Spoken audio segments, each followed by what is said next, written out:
My naam is Anneke Verwoerd. Ek is in graad 5 en in Woester Primêre Skool. Sien, deur Claudine Kellerman. Jy vertel my van lig en dag, van donker en nag, van groen, geel, wit en rooi, van die tuine en al die mooi.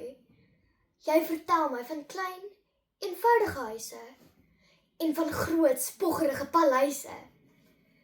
Ek was nog nie daar nie, het dit nog nooit gesien nie, maar vir my is lig en dag net warmer as donker en nag. Groen is die reuk van vars gesnyde gras. Geel is die sagtheid van jou kamerjas. Wit is 'n sneeuman wat nie praat. En rooi is die smaak van 'n ryp granaat.